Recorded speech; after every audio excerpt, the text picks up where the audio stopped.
नमस्कार, मैं कमलेश कबीर आपका एक बार फिर स्वागत करता हूं इस नए एपिसोड में। आज के इस एपिसोड में शोले मूवी आपने देखी होगी, जय और वीरू की दोस्ती।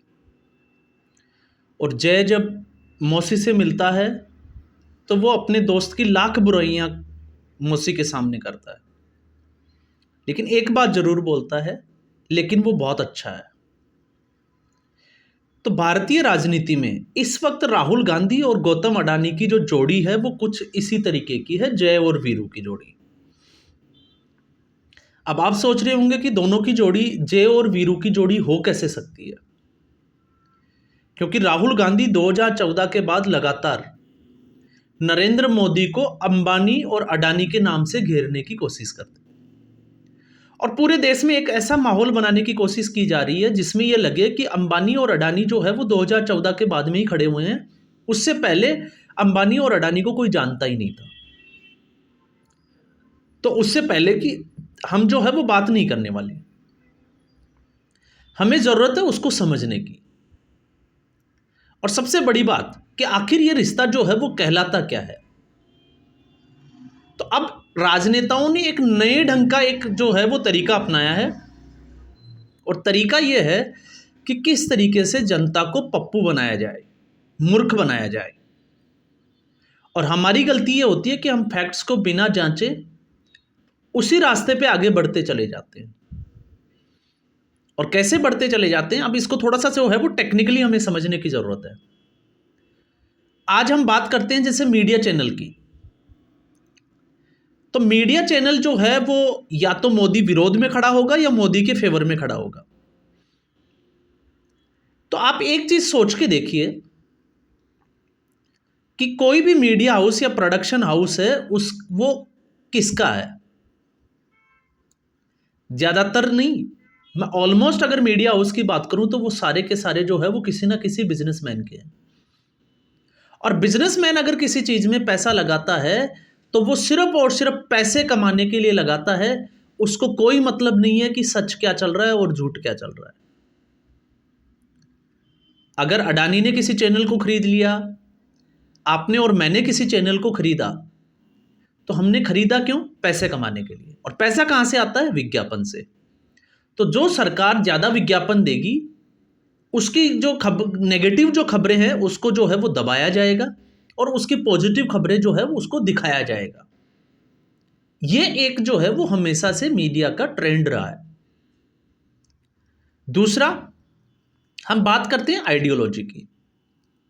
अब जो भी एंकर होगा या पत्रकार होगा उसकी एक आइडियोलॉजी होती है, क्योंकि वो भी तो एक देश का नागरिक है, वो भी तो वोट करता है। अब मान लो कोई पत्रकार जो है वो भारतीय जनता पार्टी को वोट करता है, तो सीधी सी बात है वो भारतीय जनता पार्टी की आइडियोलॉजी से जो है वो सहमत है, तो वो उसको फेवर करेगा। और अगर वो कांग्रेस पार्टी को वोट करता है तो डेफिनेटली वो कांग्रेस पार्टी को ही फेवर करेगा।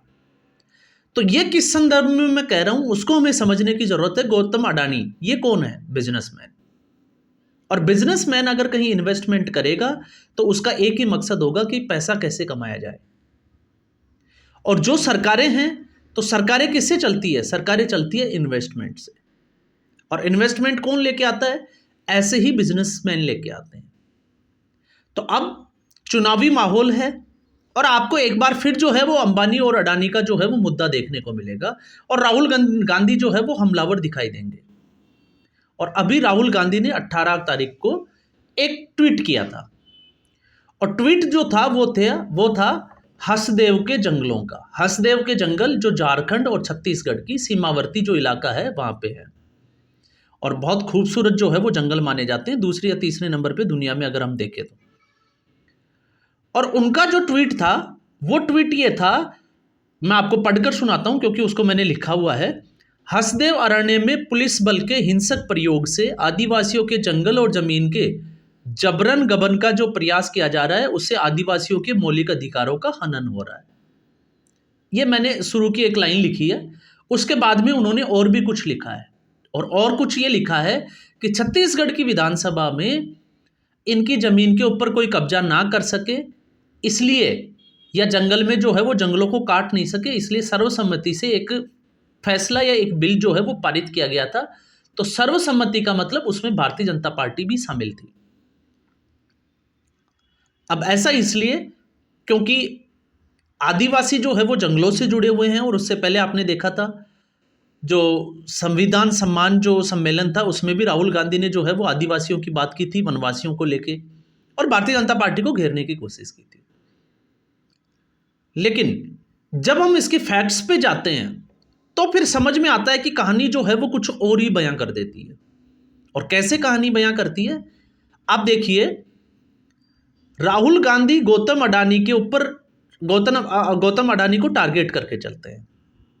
तो फिर आप सोच के देखिए कि राहुल गांधी विदेश यात्रा पे जाते हैं, चुनाव में इतना खर्चा होता है, और कांग्रेस पार्टी का जनवरी में खाता भी फ्रीज कर दिया था।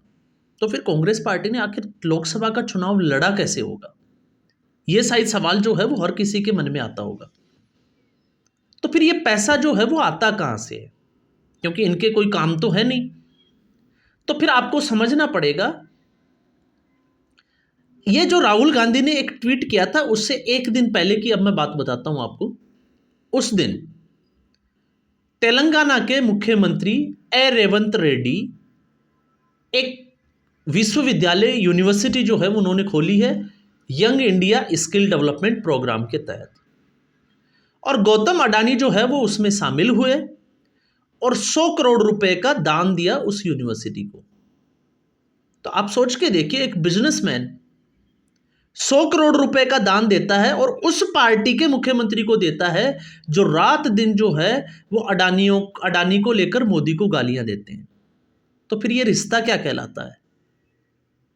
और आखिर उस पार्टी ने गौतम अडानी से पैसा लिया क्यों? क्योंकि 100 करोड़ रुपए दान में और वो मिलके देना।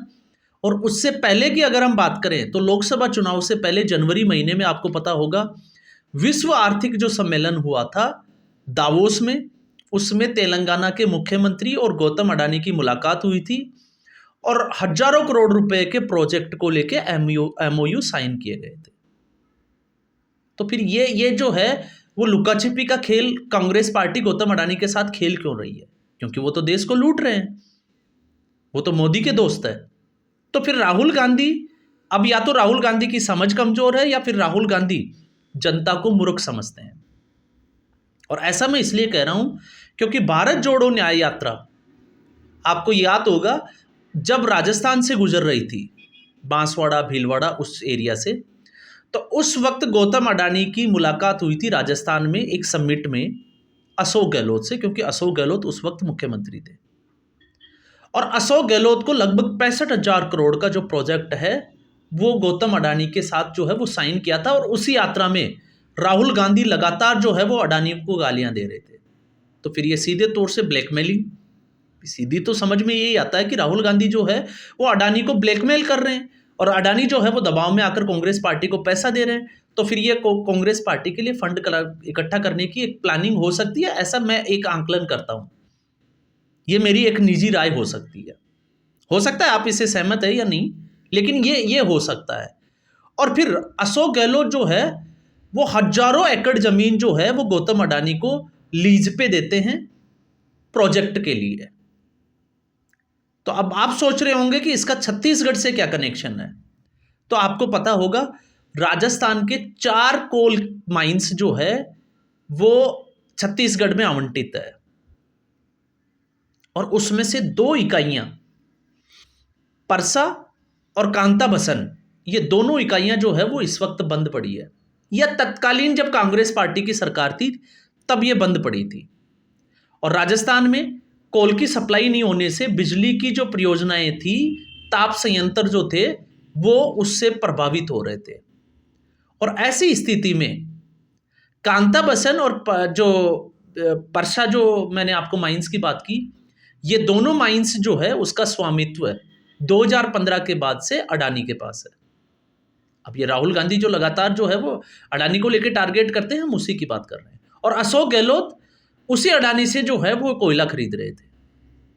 तो ऐसी स्थिति में राजस्थान में जब ये संकट आया कोयले का, तो अशोक गहलोत जो कि गौतम अडानी से जो है वो प्रोजेक्ट लेके आए, और फिर उसके बाद में छत्तीसगढ़ की जो सरकार थी भूपेश बघेल, उनके पास गए और वनों की जो कटाई है उसका एक प्रपोजल तैयार किया कि किस तरीके से वनों की कटाई। लेकिन भूपेश बघेल के सामने समस्या ये थी कि उसी वक्त राजस्थान में भी चुनाव था और छत्तीसगढ़ में भी चुनाव था। अब अगर भूपेश बघेल इस पे कोई सहमति जताते और अगर वो खानों को अगर जो है वो वापस से शुरू किया जाता, तो उसके लिए जो है वो कई एकड़ जो जंगल है उनको कटाई करनी पड़ती। तो ऐसी स्थिति में चुनाव में हार से बचने के लिए, हालांकि वो बच नहीं पाए, तो उन्होंने एक बिल पारित किया था विधानसभा में, और उस बिल में जो है वो भारतीय जनता पार्टी भी शामिल थी।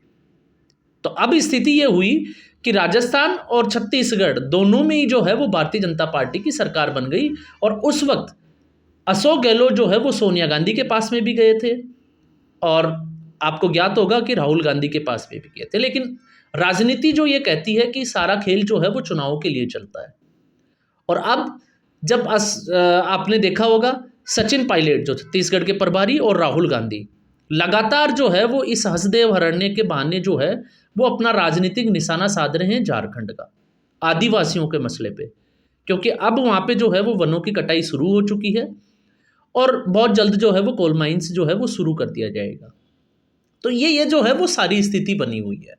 जबकि हसदेव अरण्य को लेके जो है वो आज से नहीं, पहले से ही जो है वो आदिवासियों ने मूवमेंट किए थे, धरने प्रदर्शन किए थे, और उसमें भारतीय जनता पार्टी हो चाहे कांग्रेस पार्टी, दोनों पार्टियां जो है वो उसको बलपूर्वक दबाने में जो है वो इन्वॉल्व थी। ये जो है वो देश दुनिया में सारी जो खबरें हैं वो आपके सामने, आप गूगल सर्च करें आपके सामने आ जाएगी। तो ऐसी स्थिति में आप सोच के देखिए कि कांग्रेस पार्टी और राहुल गांधी की कथनी और करनी में क्या फर्क है। दुनिया के सामने वो ये दिखाने की कोशिश करते हैं कि अंबानी और अडानी जो है वो चोर है, और उस बहाने वो मोदी को घेरने की कोशिश करते हैं। लेकिन दबे पांव जो भी कांग्रेस पार्टी के शासित राज्य हैं उनके लिए हजारों करोड़ का प्रोजेक्ट लेके आना है, तो फिर वो गौतम अडानी को बुलाते हैं, उनका स्वागत करते हैं और चुपके से दावोस जैसी जगह में जो है वो MOU साइन करते हैं। लेकिन पत्रकार महोदय जो है, मीडिया जो है वो पहुंच जाता है और ऐसी खबरें जो है वो बाहर आई जाती है। तो इससे आप अंदाजा लगा सकते हैं कि इन लोगों की मानसिकता जो है वो किस तरीके की है। अब ये कितना सही है और कितना गलत है ये मैं आप लोगों के ऊपर छोड़ता हूं, आप अपनी राय जो है वो इस पे जरूर दें। और इसमें मैं फिर कह रहा हूं, दोनों पार्टियां जो है या कोई भी पॉलिटिकल पार्टी हो, बिना चंदे के उसका काम नहीं चलता, और आरोप प्रत्यारोप इस तरीके से लगाते हैं जैसे ये लोग जो है वो दूध के धुले हुए हैं। तो आज के एपिसोड में बस इतना ही। उम्मीद करूंगा ये वीडियो आपको जरूर समझ में आया होगा। वीडियो समझ में आए वीडियो को लाइक करें, शेयर करें और चैनल जरूर सब्सक्राइब करें। धन्यवाद।